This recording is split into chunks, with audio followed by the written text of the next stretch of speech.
noite. Sejam todos bem-vindos a mais uma noite de estudos aqui na Casa de Palmeiras. Hoje nós vamos refletir, a nossa reflexão é sobre o sectarismo. E o nosso irmão Milton Maia, que vai fazer esse estudo por nós. Gostaria de saber, tem alguém aqui pela primeira vez? Seja bem-vindo. Alguém primeira vez na... Seja bem-vindo também. Primeira vez na doutrina? Também. Espero que você goste do tema, da exposição, esteja sempre aí conosco. Gostaria de pedir que pudessem desligar os aparelhos celulares para que a gente possa não ter nenhuma interrupção durante o estudo, para que tudo corra bem. Vamos fechar nossos olhos, elevar nosso pensamento até Deus, nosso Pai, e pedir a Deus, a Jesus, que nos envolva o coração de todos aqui presentes, nos dois planos de vida, na sua paz, harmonia, serenidade, que os mentores da casa, irmão Miramês e toda a sua equipe do plano espiritual, que nos dá essa oportunidade do trabalho e que nos dá sustentação, possam nos envolver, estimulando o nosso entendimento e as intuições para que o nosso palestrante também seja sempre assistido. Pai nosso que estais no céu, santificado seja o vosso nome. Venha a nós o vosso reino, seja feita a vossa vontade, assim na terra como nos céus. O pão nosso de cada dia nos dai hoje. Perdoai as nossas dívidas, assim como nós perdoamos a quem nos tem ofendido. Não nos deixes cair em novas faltas, livra-nos de todo o mal, pois só é teu o poder, o reino e a glória. Vou passar aqui para o nosso irmão.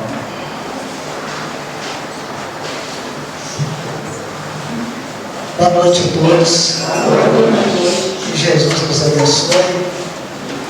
Nosso singelo esforço de estudar.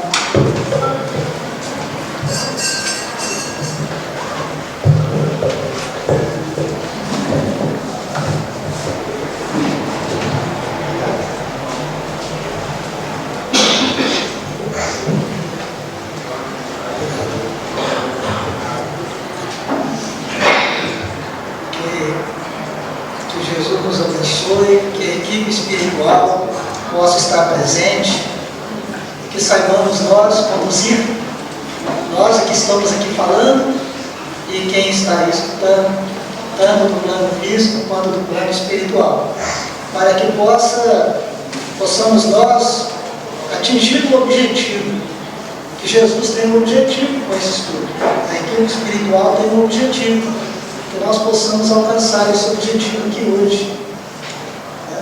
Mas antes, eu peço a Jesus para abençoar a todos nós, todas as nossas famílias, que Jesus possa ir nas casas de todos nós, tirando de nossas casas todo espírito de doença, todo espírito de perturbação, trazendo harmonia entre o casal, entre os filhos, entre os irmãos, e trazendo ainda para os jovens casais, corajosamente se unem para a empreitada reencarnatória, que possam ter casa para morar, que possam ter emprego, que possam ter saúde, que possam receber os filhos de Deus como seus próprios filhos e transformá-los em homens de bem, cheios de bondade e de sabedoria. E o tema é dos mais empolgantes, dos mais importantes. Fala do sectarismo, fala das seitas. Sectário é aquilo que é formado por pessoas que seguem as seitas. Seitas são oriundas de pessoas discordantes da fé original. As pessoas discordam, começam a criar polêmica, acham que a fé que estavam seguindo não mais atende, então se reúnem e formam uma secção, uma separação. Daí vem o nome de sectarismo, ou seita religiosa. E o nosso mundo é cheio de seitas religiosas. Na época de Jesus, o farisaísmo era a religião dominante. E o farisaísmo estava dividido em duas seitas, que são os fariseus, que tem origem no nome da palavra farush, que quer dizer separação, e os saduceus, um outro grupo liderado por um rabino chamado Sadoc. Então nós vamos ver que além desses dois grupos separatistas, ainda tinha um outro grupo, o grupo daqueles que viviam no deserto, que tinham hábitos da pureza, que eram os essênios. Então nós vamos ver que no judaísmo nós já identificamos aí 3 grupos separatistas. Quem conhece a história da cristandade pode analisar que nos primeiros anos do cristianismo, logo após a desencarnação de Jesus, nós tivemos um monte de seitas, um monte. Pessoas que não concordavam com certas interpretações do Evangelho, então formavam uma seita separatista. E havia perseguições, mas no ano 312, quando o imperador Constantino, imperador de Roma, Constantino, percebeu que já estava impossível combater os cristãos, porque o cristianismo já estava instalado no exército, e os soldados já não aceitavam mais combater os cristãos. Então, sabiamente, Constantino adota o cristianismo como religião do Estado romano. E aí a coisa fica mais complicada ainda, porque o cristianismo de perseguido passou a ser perseguidor. E os absurdos se sucederam ao longo dos séculos. Nós conhecemos notícias do papado, da Igreja Católica. Não estou julgando pedra, é história. Qualquer pessoa que pegar um livro de história vai ler, né, os absurdos que aconteceram com os papas, com os bispos, chegando ao cúmulo de verdadeiras orgias dentro da Sagrada Casa de Cristo.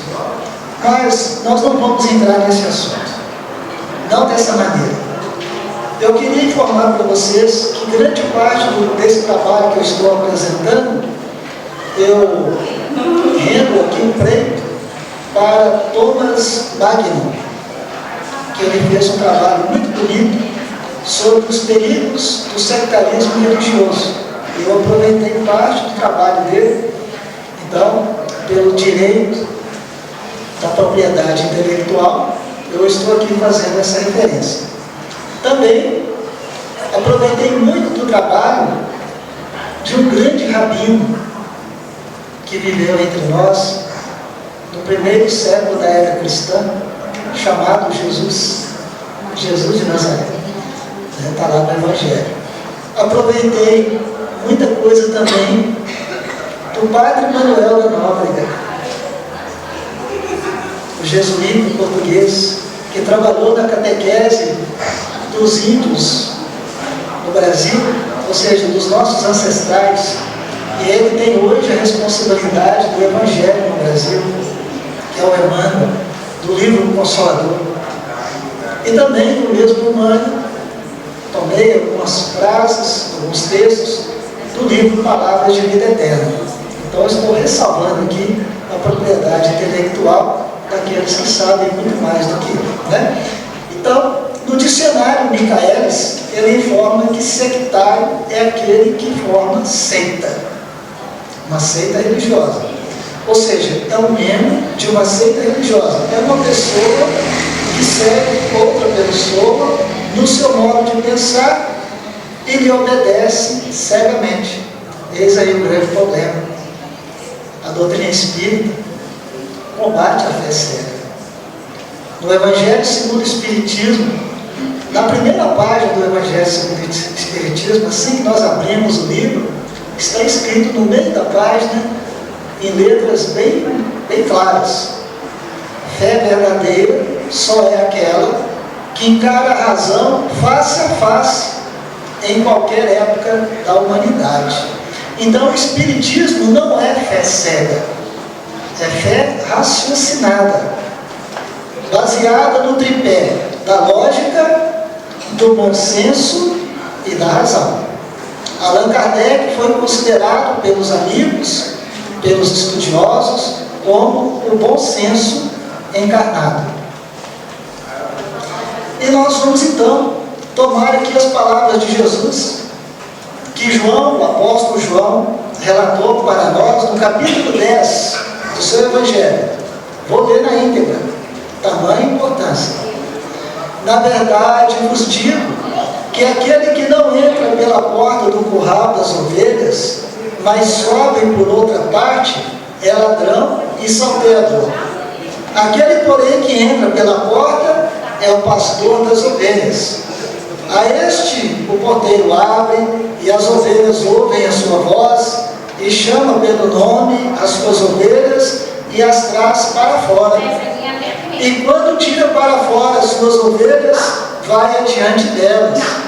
E as ovelhas seguem, porque conhecem a sua voz, mas de modo nenhum seguirão o estranho, antes fugirão dele, porque não conhecem a voz dos estranhos.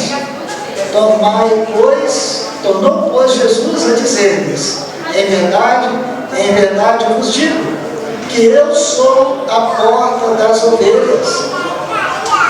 Todos quantos vieram antes de mim são ladrões e salteadores, mas as ovelhas não os ouviram. Eu sou a porta. Se alguém entrar por mim, salvar-se-á, e entrará e sairá e achará pastagens, viverá livre e protegido. Parênteses, eu acrescentei essa parte para o nosso entendimento. O ladrão não vem senão a roubar, a matar, a destruir. Eu vim para que tenham vida e a tenham com abundância. Eu sou o bom pastor. O bom pastor dá vida pelas suas ovelhas. Mas no mercenário, e o que não é pastor, de quem não são as ovelhas, vê vir o lobo e deixa as ovelhas e foge. E o lobo as arrebata e dispersa as ovelhas. Ora, o mercenário foge porque é mercenário e não tem cuidado das ovelhas. Eu sou o bom pastor. Jesus repete: eu sou o bom pastor. E conheço as minhas ovelhas, e das minhas ovelhas sou conhecido. Assim como o Pai me conhece a mim, também eu conheço o Pai e dou a minha vida pelas ovelhas. É forte, não é? Eu acho muito forte. E precisa ser. Porque não tem outro pastor. Só Jesus é o pastor. Só Jesus ensina, só Jesus cura, só Jesus liberta. E é claro, aqueles que vieram antes de mim são ladrões, são salteadores, que abusavam da sua fé para se enriquecerem. Então Jesus põe fim a um período de exploração religiosa. Nós vamos ver no Sinédrio, no Templo de Jerusalém, o comércio, inclusive de animais, usado no sacrifício. Existia ali uma trama entre os sacerdotes, de forma que as carnes dos animais sacrificados eram vendidas, enriquecendo aqueles que militavam no templo. E a revelação espiritual é essa. Afirma Paulo para Timóteo: na primeira carta de Paulo a Timóteo, Paulo afirma para ele: Timóteo, o Espírito afirma, através da profecia, através das premonições, o Espírito informa expressamente, olha, reunião mediúnica, os Espíritos comunicando com os apóstolos, nos primeiros anos do cristianismo, que nos últimos tempos, Timóteo, alguns se desviarão da fé e darão ouvidos a espíritos enganadores e a doutrinas de demônios. Paulo de Tarso, sob a influência da hipocrisia de homens mentirosos, que têm a consciência insensível. Então, Paulo já estava afirmando que nos últimos dias é uma incógnita, né? É os últimos dias da humanidade ou os últimos dias nossos? Como que é essa história? Nós precisamos investigar. Mas todos nós temos o nosso tempo. Cada um tem um tempo diferente. O tempo de vocês pode ser muito diferente do tempo de Paulo. O tempo nosso pode ser muito diferente do tempo de Paulo, que notadamente também foi muito diferente do tempo de Jesus. Então, nós vamos ver que as seitas são secção, rompimento, um grupo divergente daquilo que se prega, um grupo contrário. Então, a doutrinação na seita vai acontecer quando o indivíduo é levado por vários motivos, por várias razões, a acreditar somente naquilo que a seita está ensinando. Quando a pessoa só acredita naquilo que a seita está ensinando, então ele é o quê? Doutrinado a crer que somente a sua doutrina é a correta e que os ensinos ali passados são realmente o que Deus quer para o seu povo. Então, todo líder de seita, o chavão dele é um só: está prestes o fim do mundo. O mundo vai acabar. Se você quer se salvar, venha do meu lado. O chavão é o mesmo. E atrás disso, pressiona as pessoas e obtém vantagens financeiras, vantagens sentimentais, explorando a coisa mais sagrada, aquilo que nos diferencia dos animais, que é a fé. Os animais não têm fé. Aquilo que nos diferencia dos animais. Então, são lobos, salteadores, exploradores. Então, a obediência cega aos líderes das seitas é fundamental para a doutrinação dos fiéis. Obediência cega. E Allan Kardec sabia disso. Os espíritos superiores sabiam disso. E eles trabalharam intensamente na codificação espírita, mostrando para nós que nós precisamos estudar. Obediente às expressões do Evangelho: e conhecereis a verdade, e a verdade vos libertará. Libertar de quê? Olha só, uma boa pergunta, vocês não acham? Libertar de quê? Muitas pessoas não sabem que são prisioneiras. São prisioneiras. Tem gente que liga a televisão e fica com o olho colado nela o dia inteiro. Outros ligam o celular e ficam com o olho colado nele o dia inteiro. São prisioneiros ou não são? São. E Jesus vem nos libertar. Nos libertar primeiro de nós mesmos, das nossas inferioridades. Porque aquele que está livre das inferioridades não tem como ser manipulado, porque ele não tem viciações, ele não tem nenhuma dependência. Por isso que a maioria das seitas não permite, inclusive, que seus membros tenham acesso a jornais, a literatura, a TV, as redes sociais. Por quê? não têm acesso, inclusive, à Bíblia. Por quê? Porque eles querem manipular. E manipulam de forma que somente aquilo que os sacerdotes das seitas falam ou interpretam é que é verdadeiro.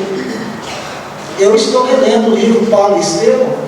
No momento ali eu estava sentado, lendo, relendo, e vendo a luta de Paulo de Tarso para romper com o farisaísmo. A luta insana dele, os testemunhos terríveis que ele passou para mostrar para o povo, para mostrar para o ser humano daquela época como ele estava preso, como ele estava sendo dominado, ao ponto de matar.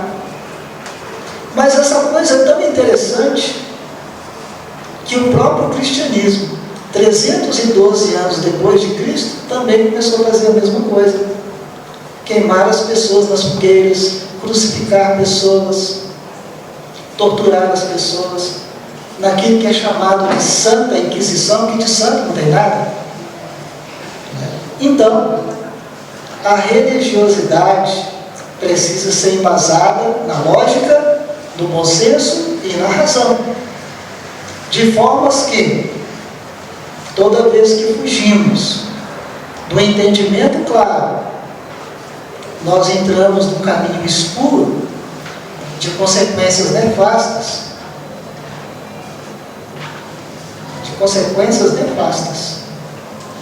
que poderão trazer muito sofrimento para nós.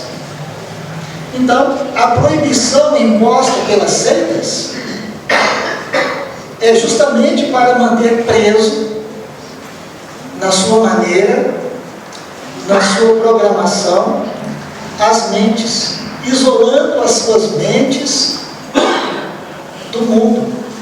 Inclusive, algumas seitas não permitem casamento dos seus membros com pessoas de fora.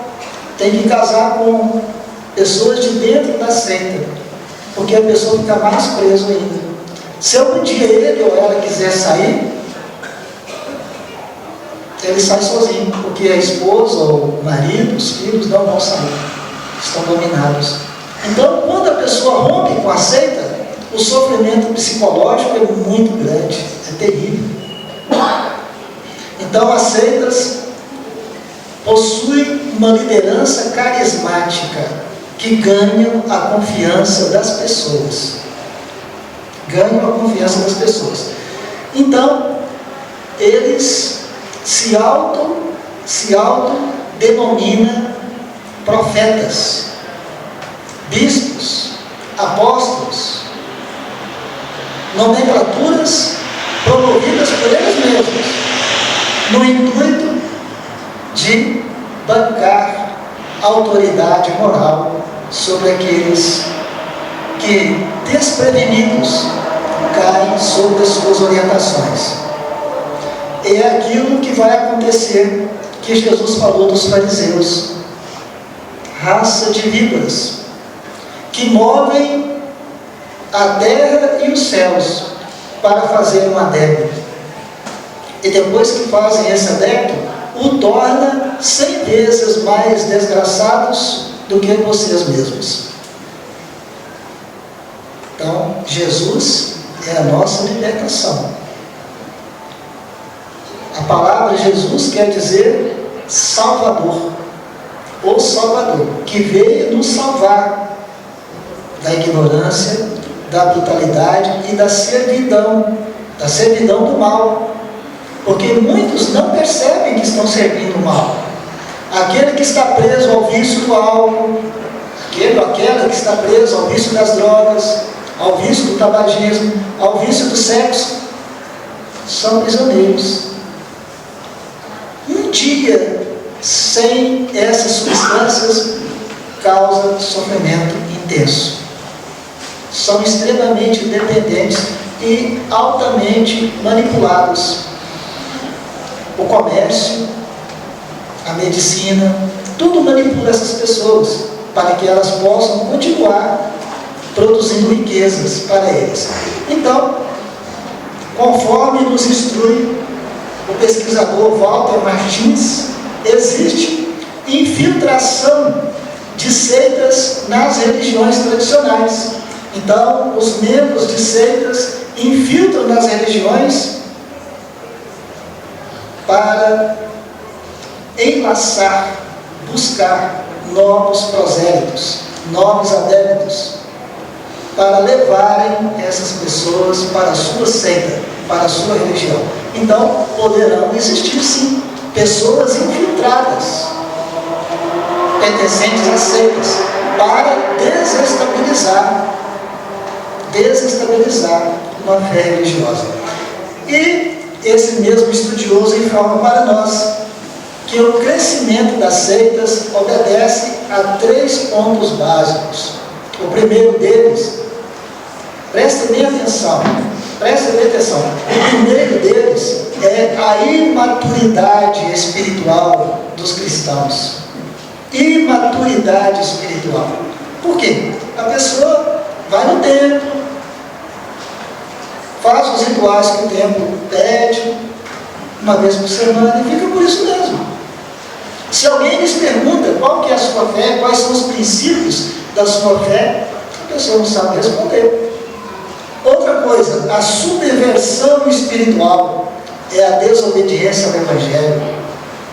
Muitas pessoas conhecem o Evangelho de letra, mas não conseguem colocar em prática.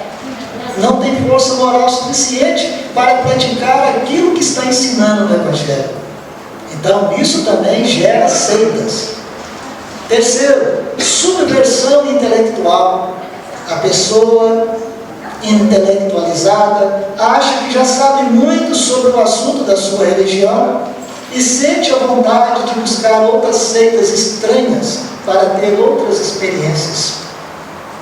Existem esses tipos de pessoas.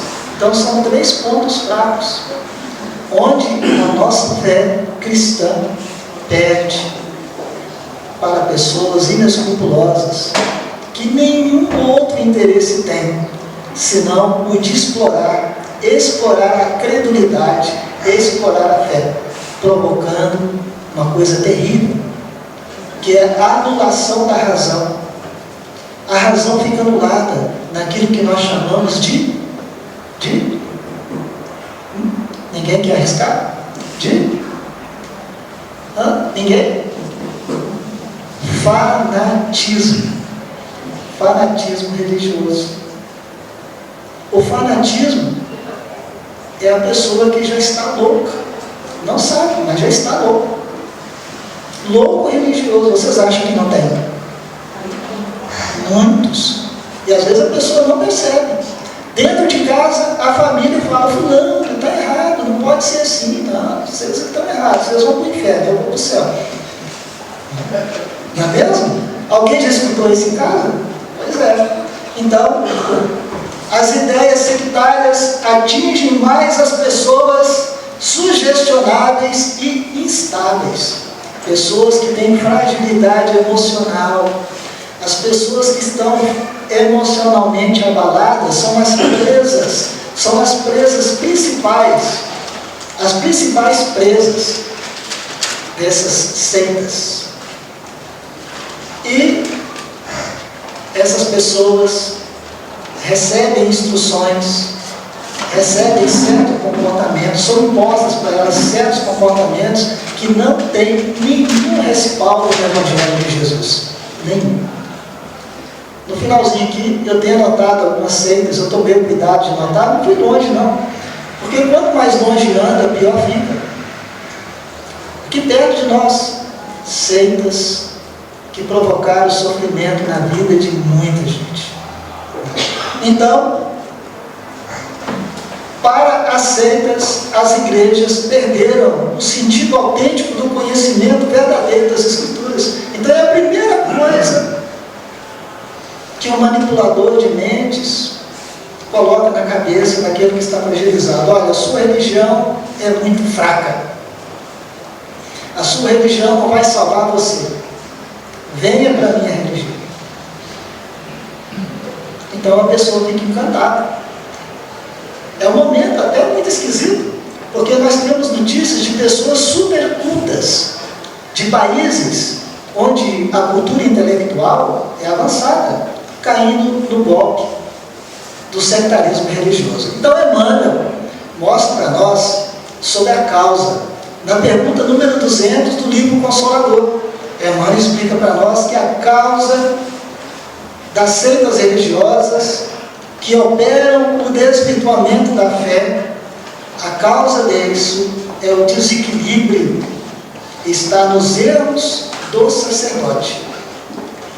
Está nos erros do sacerdote. Pode ser o padre, pode ser o pastor, pode ser o palestrante das várias igrejas cristãs que não mostra a verdade, que oculta a verdade, mascara a verdade, para que prevaleçam os seus interesses, para que prevaleçam os seus interesses imediatos. Ou seja, em outras palavras, engana as pessoas. Você acha que o seu nome escrito num livro, numa igreja, te garante a salvação? Mas tem muita gente que acredita e paga caro por isso. Paga caro por isso. Você acha que comprar, na época da Idade Média, tinha a venda das indulgências, né? O que é venda de indulgência? A venda de perdão. A pessoa chegava na igreja e falava: ó padre, eu matei 5 pessoas, fiz isso, fiz aquilo. O padre consultava lá um livro e falava: ó, esse pecado aqui é R$10, o outro é 50, o outro é 60, paga 5.000 aqui que você está resolvido. A pessoa pagava 5.000. Aí o padre, na saída, o padre falava: se você der mais 5.000, você ganha o direito de entrar no céu, porque você vai ser sepultado dentro da igreja. Agora, 5.000 é para ser sepultado na porta. Se for no altar, é 20.000. Aí a pessoa queria ser salva, pagava para ser salva. Quando fizeram uma reforma na igreja das Mercês em Ouro Preto, os construtores ficaram assustados, a quantidade de esqueletos que estavam no piso. Era um costume sepultar os ricos, os poderosos, dentro da igreja.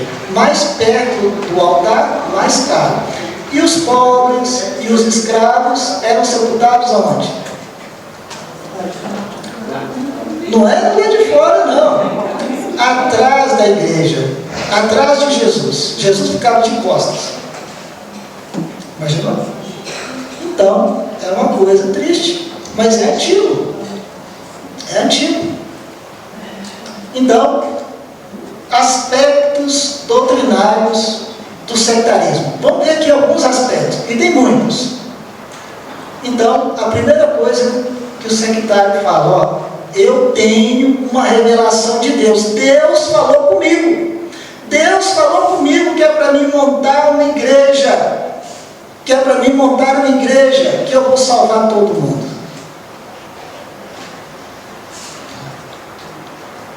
Eu preciso falar nomes, porque nós estamos estudando seita. Se eu falar nome, não falar de seita, não falar nome, se tiver alguém da seita, me perdoe, mas está nos livros de história. Eu pesquisei, já falei o nome das literaturas que eu pesquisei. Vou até ler aqui para não falar bobagem. Joseph Smith Jr., o fundador dos Mormons. Ele se dizia que tinha o direito de ter 40 mulheres, 40 esposas, por ser o fundador da seita. Uma delas tinha 14 anos de idade. Ele disse que recebeu de Deus essa ordem. Bom, dizem que possuem poder espiritual. Eu tenho poder para te salvar, eu tenho poder para te curar. Vem para a minha seita, vem para a minha religião. Outros pregam o abandono da fé cristã. Sua igreja é muito fraca. Tem uns que dizem: a minha religião é que é boa, ela não exige nada. Então cada um de um jeito. Tem uns que preferem a estrada larga, conforme diz Jesus. Mas a estrada larga, folgada, leva à perdição. Jesus pediu para nós escolhermos a porta estreita. Paulo de Tarso passou pela porta estreita. Jesus passou pela porta estreita. Todos os apóstolos passaram pela porta estreita. João da Dark passou. Allan Kardec passou pela porta estreita. Nós é que não vamos passar. Vamos também. Né? Então, rejeitam as principais doutrinas cristãs, rejeitam os dogmas da Igreja Católica, as orientações da Igreja Evangélica e rejeitam os princípios fundamentais da doutrina espírita. Então, quem deseja deixar a igreja, quem deseja deixar a seita, é menosprezado, é abandonado, não é conhecido. Antes era irmão, ô irmão, beleza. Depois que deixou a igreja, se você for na igreja, ninguém conversa com você. Você não é mais irmão, você está perdido.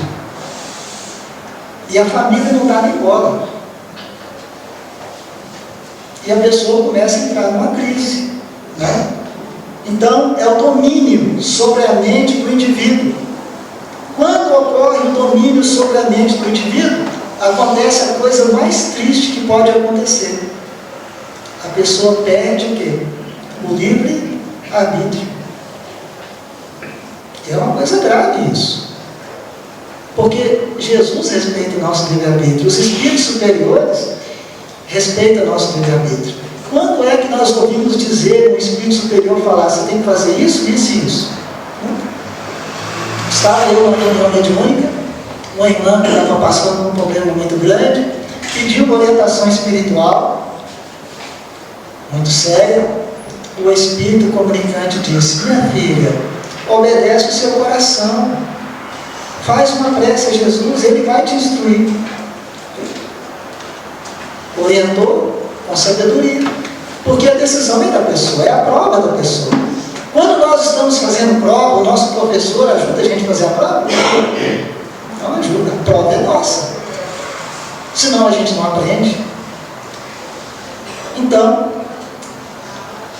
no Consolador, na pergunta 297, o Emmanuel esclarece que os apóstolos de Jesus, os discípulos de Jesus, jamais podem ser transferidos os seus méritos para qualquer sacerdote degenerado.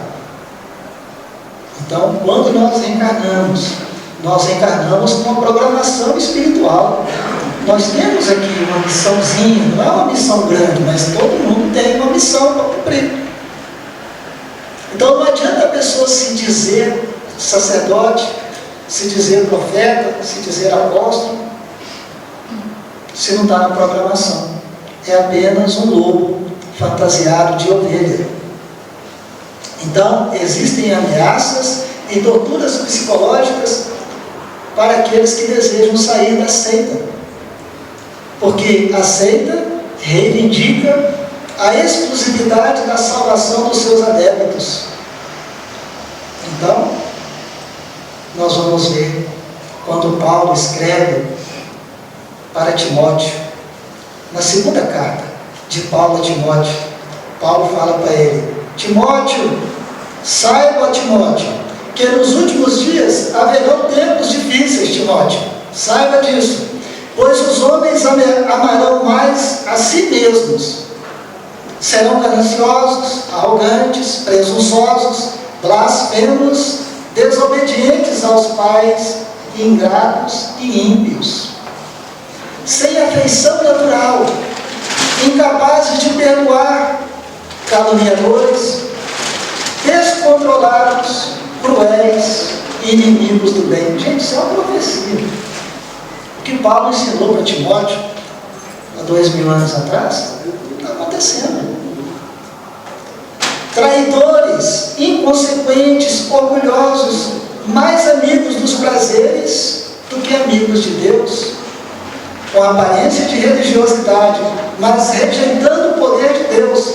Afasta-te deles também, Timóteo, porque entre eles estão os que se intrometem pelas casas, conquistam mulheres todas, carregadas de pecados, dominadas por várias paixões, que estão sempre aprendendo, mas nunca chegam a conhecer nada da verdade. E a semelhança de Janes e Jambres, que foram dois magos egípcios que resistiram aos ensinamentos de Moisés, eles também resistem à verdade de Cristo Jesus. São homens de entendimento corrompido e reprovados na fé, mas eles irão eles não irão adiante, Timóteo, pois sua insensatez será revelada a todos, assim como aconteceu com Janes e Jambres. 2000 anos essas palavras foram ditas, elas são atuais. Muito bem, tem que ficar comendo peixe em outro lugar, para dar tempo de fazer tudo, hein? Vamos lá. Então, os danos psicológicos são grandes, porque existem pessoas que saíram de seitas e que mesmo depois de anos sofrem os efeitos maléficos, porque os mestres da mentira dominaram suas mentes.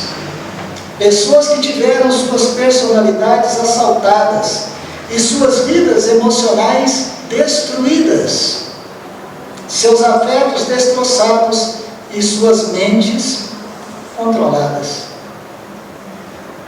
É isso que eles querem, controlar as nossas mentes, dominar o nosso livre-arbítrio, nos levar por caminhos difíceis e tortuosos, muito diferente de Jesus. Eu sou o bom pastor, as minhas ovelhas me seguem, porque elas conhecem a minha voz. No Consolador, na pergunta 294, Emmanuel explica que os sacerdotes das mais diversas seitas inventaram manuais, princípios dogmáticos e a força da política. Todavia, nenhuma seita jamais conseguiu apagar a divina claridade do Evangelho de Jesus quando ensina: amai-vos uns aos outros. Porque o amai-vos uns aos outros é a base imortal dos ensinos de Jesus. E os discípulos de Jesus, os seguidores de Jesus, têm um distintivo. Não é físico, não é material, mas é espiritual. E esse distintivo brilha na alma de cada seguidor de Jesus. Esse distintivo é o seguinte: e todos conhecerão que vós sois meus discípulos, se vos amarem uns aos outros, como eu vos amei. Então, o discípulo de Jesus é conhecido pela capacidade de amar, de compreender, de perdoar, de tolerar. Não pense que tolerância é uma coisa negativa. Os espíritos superiores informam para nós que aquele que tolera os erros do outro, aquele que tolera os defeitos do outro, está dando uma grande prova de amor. Sabia disso? Muitos de nós já amam, mas não sabem que amam. Uma grande prova de amor, tolerar os defeitos dos outros. Então, a lembrança de Jesus, Emmanuel nos mostra, estará sempre presente no coração de todos aqueles que se reúnem em nome de Jesus. Porque Jesus ensinou: onde estiver 2 ou mais pessoas reunidas em meu nome, aí eu estarei. Então podemos estar na nossa casa, fazendo um culto no lar, Jesus estará lá. Podemos estar no nosso trabalho profissional, fazendo a nossa prece antes de começar o trabalho, Jesus está lá. Então, o motivo do avanço das seitas, vocês vão ficar pasmados, é a preguiça, é a falta de compromisso das igrejas cristãs, é o comodismo, cujos membros fracos não têm argumento para contrapor aos convites dos proselitistas, das seitas. Porque se tivéssemos conhecimento, se tivéssemos a bagagem moral e intelectual, saberíamos responder com firmeza. Assim como Paulo. Lembra de Paulo? Quando estava lá na cidade, onde vendiam-se estátuas da deusa. E Paulo disse: isso aí está tudo errado. E Paulo arrebanhava as pessoas para o templo, para estudar o Evangelho. Então, sem medo nenhum, porque está falando a verdade. Por que é que nós vamos ter vergonha de falar da verdade, de falar de Jesus? Muitas vezes falamos palavrões no meio dos amigos, falamos deboches contra fulano, contra Bertano, mas temos vergonha de falar de um assunto do Evangelho, temos vergonha de falar das verdades espirituais. Então, na primeira carta de Pedro escreveu: reverenciai a Cristo, Senhor, no seu coração, estais sempre preparados para responder a tudo o que vos pedir, a razão da esperança que há em vós. Estais preparados para responder. Por que é que você tem tanta esperança? Por que é que você tem tanta fé? Estais preparado para responder, diz Pedro, mas fazer isso com mansidão, temor, tendo boa consciência, para que os que te caluniam o vosso bom procedimento em Cristo fiquem envergonhados.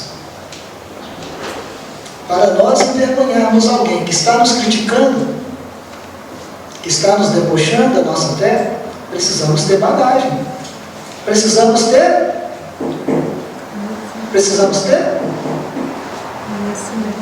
né? Conhecimento. Lembra que conhecereis a verdade vos libertará. Não é mesmo? Então, no livro dos Espíritos, os Espíritos ensinam para nós que primeiro vem o conhecimento intelectual. Depois de conquistado, estabilizado, consolidado o conhecimento intelectual, vem o conhecimento, a prática moral. Então, primeiro é o intelecto, depois a moral. Mas nós queremos que o conhecimento caia na nossa cabeça por osmose e entre. Não tem como. Tem pessoas que acham que ficar na TV o dia inteiro ali está aprendendo alguma coisa.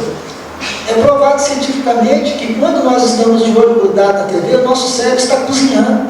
Nós não estamos aprendendo nada.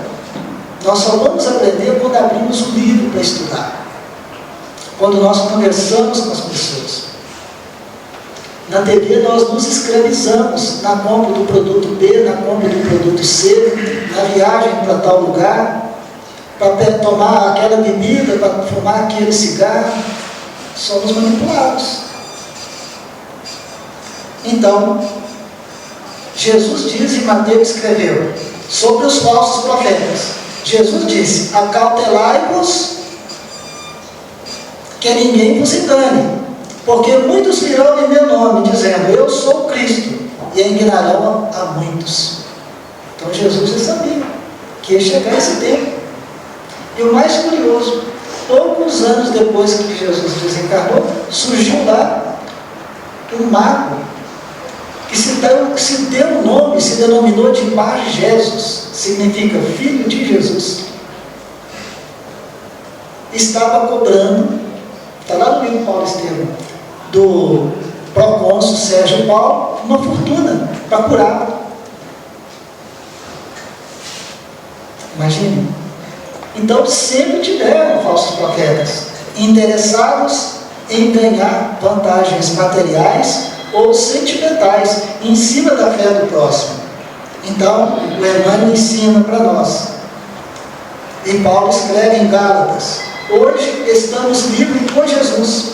Estai, pois, firmes com Cristo, porque Cristo nos libertou, e não torneis a colocar debaixo do jugo. Não torneis a colocar debaixo do jugo. Porque os salteadores são todos aqueles que antes de mim vieram. São ladrões e salteadores, mas as ovelhas não os ouviram. E Jeremias, no capítulo 14, o profeta Jeremias diz, recebendo instrução divina, eu não enviei esses profetas, e eles foram, eu não lhes dei ordem, eu não lhes falei, portanto, tem visão falsa, tem adivinhação falsa, e é tudo vaidade, é tudo engano do seu coração, o que eles estão profetizando. Por isso, que todo o trabalho nosso é iniciado com uma prece, Porque quando nós fazemos a prece, nós nos colocamos em sintonia com os bons espíritos para recebermos a orientação espiritual. Eu quero falar aqui nesses minutos restantes sobre algumas seitas que aconteceram aqui no Brasil. Todo mundo conhece Canudos, já ouvi falar de Canudos. Então, Canudos é o nome de uma cidade que fica no interior da Bahia. E nos anos de 1896 a 1897, ou seja, menos de 10 anos da proclamação da República, né? A proclamação da República foi 15 de novembro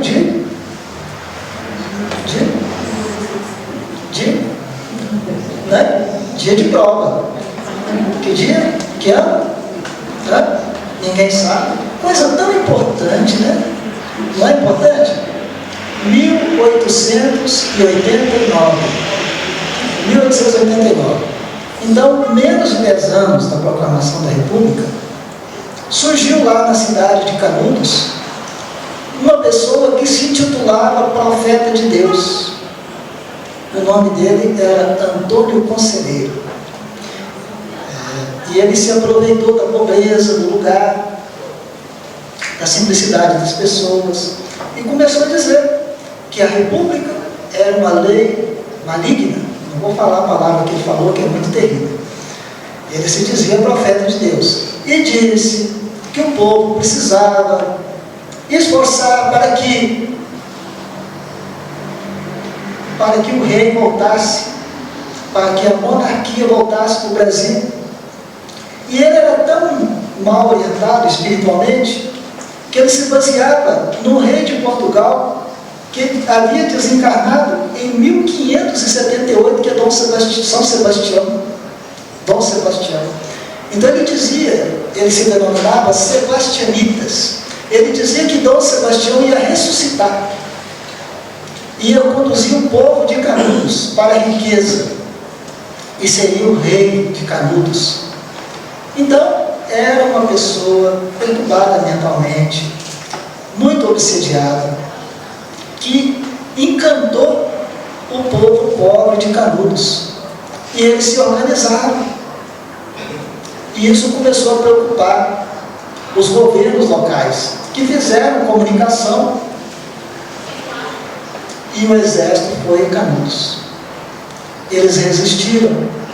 Houve uma batalha que durou 2 anos, com 25.000 mortos. Para vocês? 25.000 mortos. Baseado numa perturbação espiritual, baseado num fanatismo religioso. Então precisamos ter muita cautela, né? Tem outro caso que aconteceu no Paraná, entre Paraná e Santa Catarina. É um episódio chamado de Contestado, porque naquela época foi em 1912 e 1916. O governo resolveu fazer uma desapropriação de terras. Já estávamos com uns 20 e poucos anos de república. E o povo revoltou, os latifundiários revoltaram, e 2 monges, apareceu lá 2 monges, que incentivou o povo. Esses monges foram mortos logo no começo das batalhas, e o fanatismo religioso era tão grande que eles sepultaram o monge sem terra, colocaram tábua por cima, porque eles tinham convicção que ele ia ressuscitar. Iria ressuscitar e lutar contra o exército. Iria trazer um exército encantado do céu. Então, dessa vez o exército foi mais cauteloso. Eles cortaram toda a via de acesso, de manutenção daquele povo. Então eles foram desistindo e voltando para suas casas. E aconteceu na cidade de Juazeiro do Norte, no Ceará, nos anos de 1997, foi agora recente, onde foi criada a seita dos borboletas azuis, que pregavam o desapego das coisas materiais e uma vida simples. Então, eles negavam todo o conforto material. E os homens, quando entravam para a seita, passavam a se chamar José Aves de Jesus. E as mulheres passavam a se chamar Maria Aves de Jesus. Mudavam seus nomes. Por volta de 2010, a seita praticamente já tinha se acabado, porque os jovens não aceitavam ficar sem energia elétrica, sem água encanada. E nós temos um exemplo muito triste, aqui de Abadiânia, em Goiás, 2018, quando João de Deus, para obter vantagens financeiras e sexuais, isso começou desde o final da década de 70, aproveitou do desespero das pessoas, dispostas a acreditar em qualquer coisa para resolver os seus problemas. E ele, então, manipulou essas pessoas. Nós temos também, no Distrito Federal, em 2019, a Igreja Remanescente de Laodiceia, que manteve pessoas em cativeiro. Uma adolescente de 18 anos foi resgatada do cárcere privado. Trabalhava como escrava, era escrava deles. E mesmo quando a polícia chegou para libertá-la, ela não queria, porque foi posto na cabeça dela que ela precisaria fazer isso para a libertação dela, para a salvação dela. Foi posto isso na cabeça dela. E nós temos também uma outra seita chamada Ministério Evangélico Comunidade Rema. O que eu estou falando aqui está acessível a todo mundo, não estou fazendo nenhuma apologia, nenhuma condenação, estou trazendo o artigo que eu peguei, né? Então, em 2017, essa seita Comunidade Rema foi acusada de trabalho escravo, de impor às pessoas condições subhumanas, enquanto seus adeptos moravam em barracas, em ônibus velhos. Os chefes da seita viviam em casas confortáveis e as pessoas não podiam nem comunicar com suas famílias, não tinham acesso à TV, redes sociais. E tem uma outra seita chamada Igreja Cristã, traduzindo o verbo, que subjugou os seus adeptos ao trabalho escravo. Isso aconteceu em 2018. A Polícia Federal fez batidas em 2013, 2015, mas os seus adeptos não se consideravam escravos, achavam que estavam resgatando débitos de vidas passadas, né? E hoje, até hoje, muitos deles continuam trabalhando de forma não remunerada nas fábricas, restaurantes e fazendas do grupo econômico responsável pela igreja. Mas a mais terrível de todas aconteceu na Guiana. O pastor Tim Jones, que fundou uma seita chamada Templo do Povo, fundou em 1955. Em 1970 ele tinha 20 mil fiéis. E ele ficou com medo da guerra nuclear, porque nos anos 70 estávamos na Guerra Fria. Ele resolveu transferir-se para a Guiana com seus fiéis. Então, o parlamento foi investigar com o senador Léo Ryan. Chegando lá, o senador com a sua equipe, todos foram assassinados. E o pastor Tim Jones mandou os seus fiéis tomarem veneno. 918 pessoas, entre mulheres, homens, crianças, velhos. 918 pessoas. Então, esse assunto é muito sério e é muito importante. Toda vez que nós fugimos do raciocínio e aceitamos a imposição dos outros, nós estamos cedendo à imposição sectária. E Jesus é que liberta, Jesus é que ensina, Jesus é que cura. Com Jesus teremos liberdade, Fora de Jesus estaremos escravos dos vícios e de pessoas que quererão tirar proveito de nós. Agradeço a paciência de todos. Que Jesus abençoe a todos.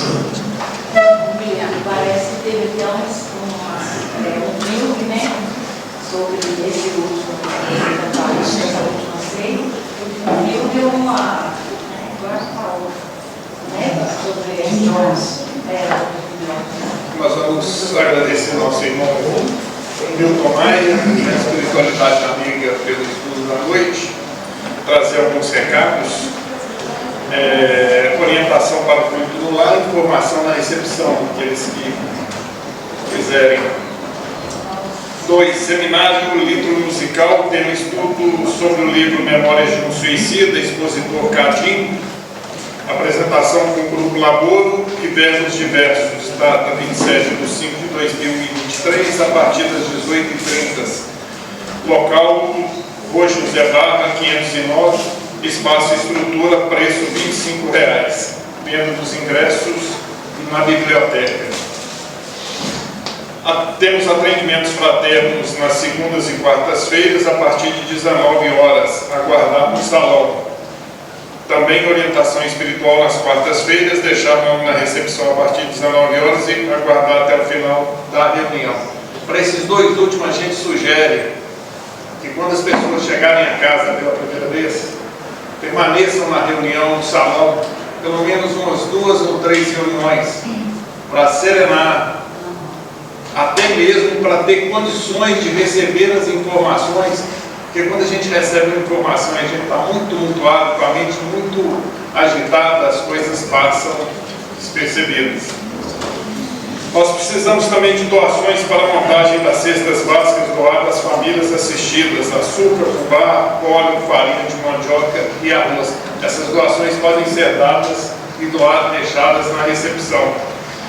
E o último recado hoje, gente, é que está chegando a nossa festa junina.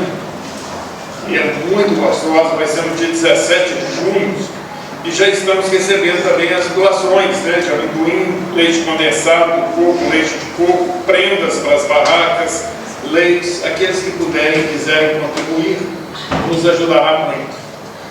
Nós vamos preparar para a prece final. Logo à prece final teremos os passes. Pedimos a caridade do silêncio enquanto estiverem na fila dos passes, porque a espiritualidade amiga está trabalhando enquanto vocês estão no salão e quando vocês estão entrando para o passe. Lá dentro é só um complemento. Então a necessidade de manter a serenidade, o silêncio, isso é muito importante.